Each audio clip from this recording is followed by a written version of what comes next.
నాయన పైసలు ఏంటాడు, పైసలు అంట 5 అంటాడు, 10 అంటాడు, 15 అంటాడు, 20 అంటాడు, 100 అంటాడు.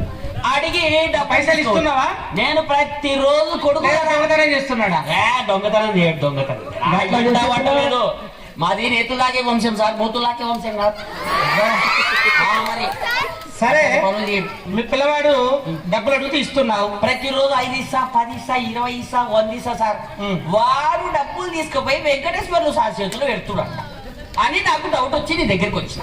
ఏం జరుగుతా అండి? మల్లేశం, ఏదో ఒక మంచి పని మీద వచ్చావు, ఒక మంచి విషయం తెలుసుకోవడానికి వచ్చావు. చెప్పు. నువ్వు తెలుసుకుంటే ఊరంతా చెప్పేస్తావు. మొత్తం చెప్తా, సాటింపు చేస్తా సార్. డబ్బు పట్టుకొని పోయి మల్లేశం, నీ పిల్లగాడు, మీ పిల్లోడు ఉన్నాడు కదా రాజేష్, వచ్చి పైసలు తీసుకొని వచ్చి నా చేతికి ఇవ్వడం లేదు. మరి ఏం చేస్తుంది?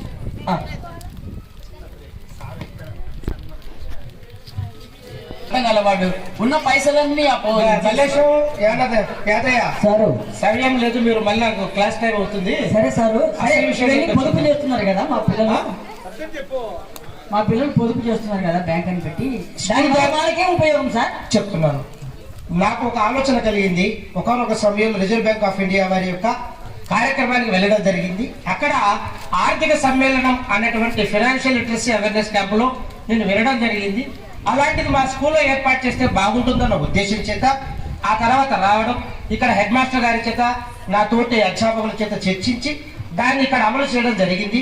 ఆ తర్వాత మా విద్యార్థులందరినీ కూడా స్కూల్ బ్యాంక్ చిల్పూర్ అనేటువంటి ఒక పేరు ఏర్పాటు చేసుకొని ఆ 158 మంది విద్యార్థులను ఖాతాదారులుగా చేసుకొని అందులో మెరిట్ గా మంచిగా ఉన్నటువంటి రుచిత అనే అమ్మాయిని మేనేజర్ గాను, అలాగే వింటున్నావా, అఖిల అనే అమ్మాయిని అకౌంటెంట్ గాను, శ్రీజ అనేటువంటి అమ్మాయిని క్యాషియర్ గాను, హెల్ప్ డెస్క్ గా సహస్రలక్ష్మి ఏర్పాటు చేసి వారి ద్వారా మిగతా స్టూడెంట్స్ అందరూ కూడా ఖాతాదారులుగా బ్యాంకులో పొదుపు చేసినట్టుగానే వారు రోజు 10 గాని 20 గాని 50 గాని 100 గాని ఎంతైనా గాని దాచుకునేటట్లుగా వాళ్ళకు ఆలోచన కల్పించి వాళ్ళు పొదుపు చేసుకునేటట్టుగా చేసి దాన్ని కూడా టైమింగ్ పెట్టాం.